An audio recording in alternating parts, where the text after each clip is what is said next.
Aqui da entrada da Sala Paulo VI, nós temos a Sala Sinodal, para voltar a conversar um pouquinho sobre o sínodo, a realidade que nesses dias os padres sinodais, são cerca de 185, mais depois os auditores, os convidados especiais, enfim, que refletem sobre a Amazônia, a região panamazônica. Conosco hoje o Padre Zenildo, que alegria tê-lo conosco, Padre Zenildo. O senhor é reitor de um seminário em Manaus, perfeito? Exatamente, estou reitor de seminário, um seminário praticamente interregional, onde estão mais de 50 seminaristas de 9 circunscrições eclesiais diferentes. Vamos falar um pouquinho sobre as vocações hoje. Nós estamos nos ciclos menores, hoje, também amanhã. O que se respira nesse momento em que os senhores agora se debruçam realmente sobre os temas a serem apresentados nas suas propostas? Os ciclos menores têm apresentado uma dinâmica muito interessante.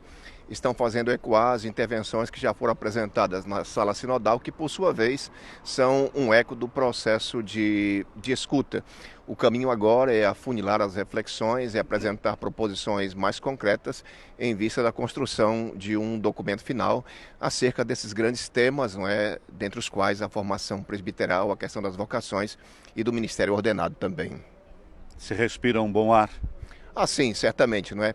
O processo sinodal é sempre um processo favorável para a vida da igreja, não é? É sempre um processo de busca de caminhos, de consensos, não é? Os grupos não estão aí para simplesmente apresentarem soluções prontas, mas para trazer indicações de caminhos que podem ajudar a evangelização e a defesa da vida na igreja que está na Amazônia.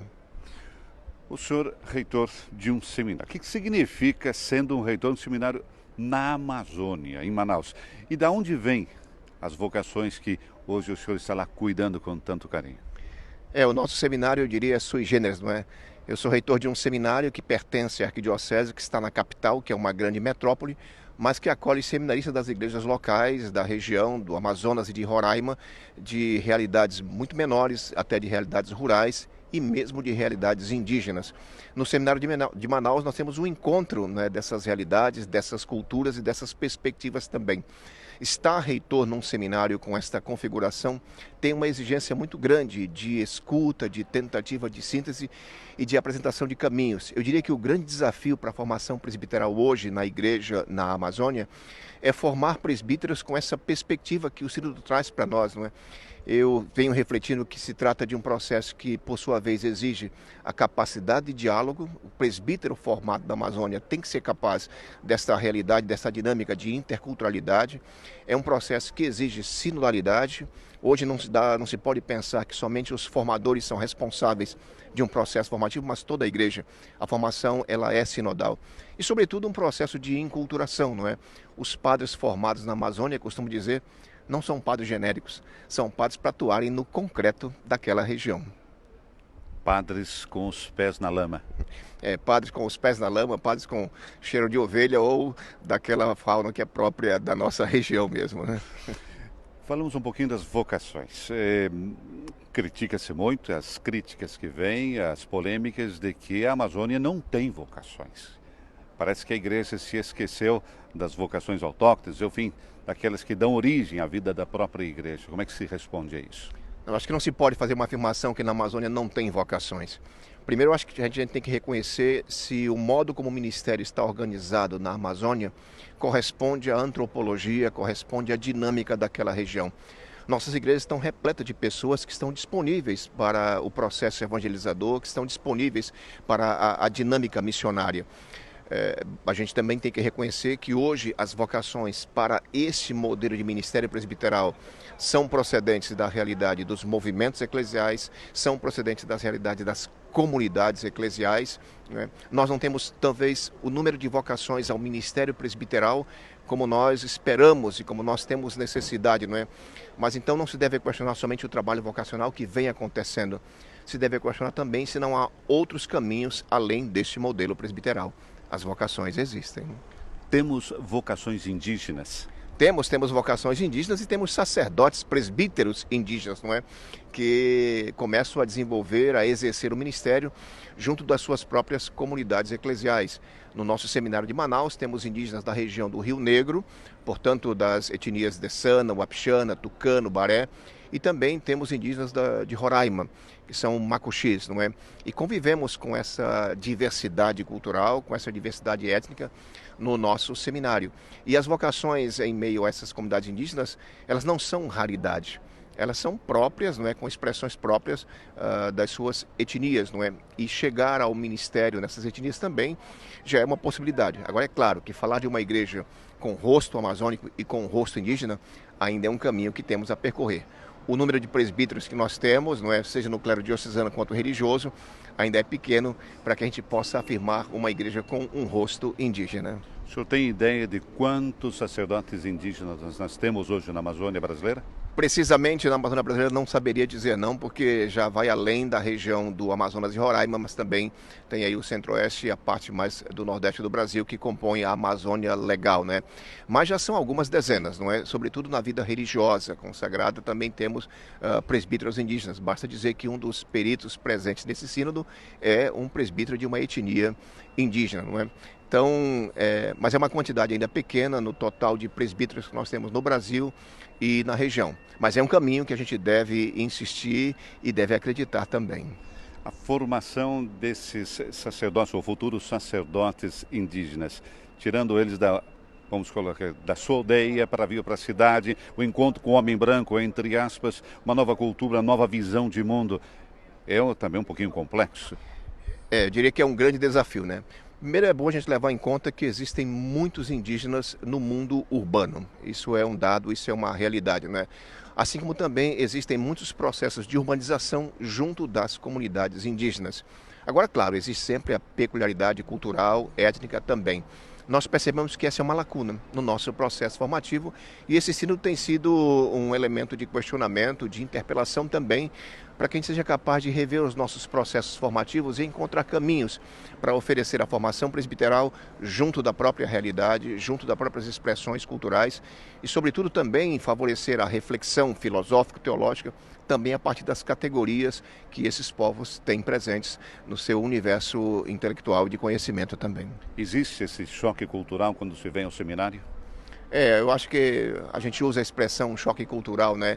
Existe sempre esse impacto da cultura urbana, do ritmo urbano e do modelo do nosso seminário, que é moldado segundo o ritmo urbano, a partir das categorias, mas não somente dos indígenas, como também dos ribeirinhos que chegam em nosso seminário, né? E vivem ali todo um processo também de urbanização que pode criar alguma dificuldade quando no retorno às suas comunidades de origem. Qual é o maior desafio, então, para um reitor de um seminário dentro da Amazônia? Bom, primeiro que se diz que o desafio primeiro é ser reitor de seminário, já é um desafio em qualquer lugar do mundo, né? Mas eu acho que mais do que um desafio que seja algo assim que implique em um peso, é uma alegria a gente se encontrar com esta possibilidade, não é, que nos instiga, que nos impulsiona. Ela é desafiadora, mas ela é apaixonante, ela é entusiasmante. O desafio é fazermos parte desse processo da construção de uma igreja com o rosto amazônico. E é um desafio que eu associo muito mais a privilégio do que a um peso. Vimos aqui durante os debates sinodais que se valoriza muito, primeiro, a vocação, mas depois também fomentar que essa vocação se torne uma realidade e que não se perca no meio da estrada. Como é que se faz para, dentro de um seminário, a gente alimentar também esse desejo que tem de um ribeirinho ou de um indígena de seguir os passos de Jesus, de se entregar justamente por uma vida que muitas vezes é muito diferente da vida da onde ele nasce? Aqui a gente tem desafios do ponto de vista das concepções, mas também do ponto de vista da estrutura. Primeiro que hoje o processo de formação ele é compreendido como um processo amplo, né? A gente fala da formação inicial e a gente fala da formação permanente. E esse é um processo que deve ser desenvolvido nas igrejas locais. O fato que alguém alcançou a ordenação presbiteral não quer dizer que se completou o seu processo formativo. Então, nas igrejas locais, no próprio exercício do ministério, a gente deve sempre encontrar caminhos em que a dinâmica formativa seja constante na vida do neopresbítero, do neossacerdote, né? Nós temos uma dificuldade, não só em termos de Amazônia, como de Brasil também, a respeito da inserção dos novos padres no processo evangelizador, no processo missionário das igrejas locais. Então, nada mais oportuno do que a própria dinâmica evangelizadora da igreja local como caminho de formação permanente. Mas temos também dificuldades estruturais, que é o fato dos nossos ribeirinhos, dos nossos indígenas, que vêm de outras realidades acadêmicas, que vêm de outras realidades de concepções conceituais, de outras categorias, ao entrar em contato com esse nosso mundo e com a rigidez quase excludente, não é? Até mesmo dos nossos processos acadêmicos, o desânimo que eles podem encontrar, não é? A sensação de estarem aquém desse processo formativo. E aí o desafio da casa de formação é perceber essas capacidades, é perceber essa sabedoria, é perceber essa inteligência, é perceber esta racionalidade que estão presentes nessas pessoas e que tem que ser valorizadas ao entrar em contato com o nosso modo de raciocinar, com o nosso modo de impostar o conhecimento e até mesmo com o nosso modo de refletir a fé. Nós estamos preparados a receber tudo isso? Eu acho que este é um caminho que nós estamos construindo, né? Eu espero e acredito que o Sínodo vem dando já essas contribuições desde o processo de escuta, né? O Papa está nos interpelando sempre mais por novos caminhos e acho que esses novos caminhos passam por rever as nossas estruturas, os nossos processos formativos, não é? Uma coisa é clara, não é? O que nós temos hoje como resposta construída na Igreja da Amazônia, seja para o processo missionário evangelizador, seja para o processo da formação presbiteral, tem que se abrir, tem que avançar para que a gente acolha todas essas interpelações que emergem da realidade. O Papa tem um sonho, o sonho de que cada aldeia, que cada etnia tenha o seu sacerdote. É sonho mesmo? Bom, de todo sonho é um convite a se tornar uma realidade, não é? O sonho do Papa é este, o sonho das comunidades ribeirinhas é que cada comunidade também tenha o seu presbítero, tenha o seu ancião, tenha o seu sacerdote. Não de menos uma discussão que emergiu e está emergindo nos encontros das assembleias, não é? Das congregações gerais, é se o modelo de presbítero que nós temos é o único que pode responder aos anseios destas comunidades. Mas eu penso que, mais do que um sonho, isso se coloca para nós como uma tarefa. E quem está envolvido na animação vocacional, quem está envolvido na formação presbiteral, tem a tarefa de tornar ato o que agora a gente fala como sonho.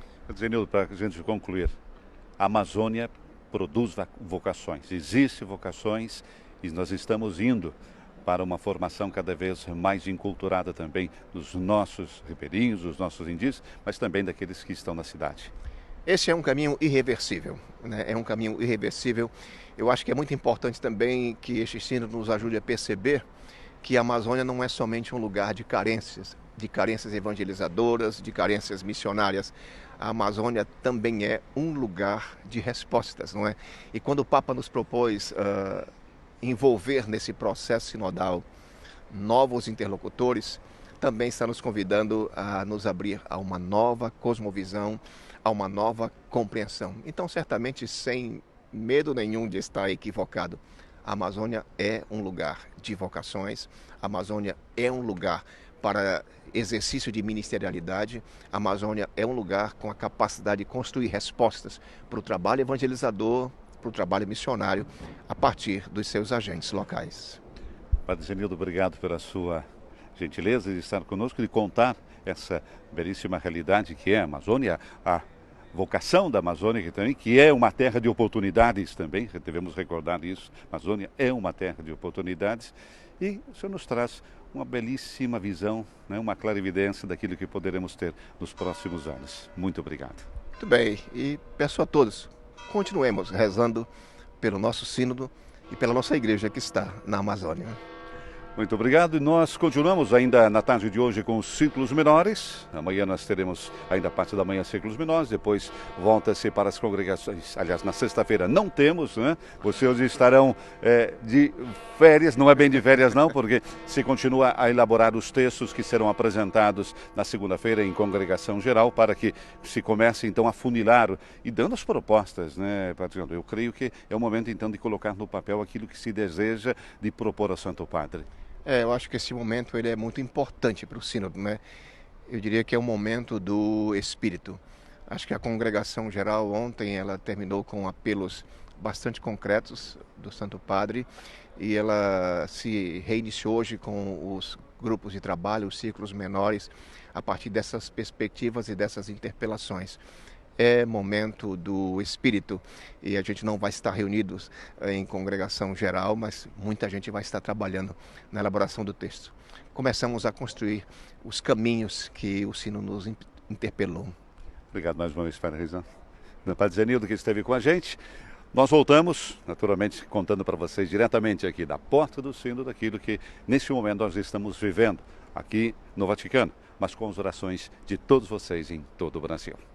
Uma boa quarta-feira, recordando que nós tivemos hoje audiência geral com o Santo Padre e estava lotada a Praça São Pedro, como sempre. O Santo Padre dirigiu o seu abraço, né, o seu aperto de mão a todos nós.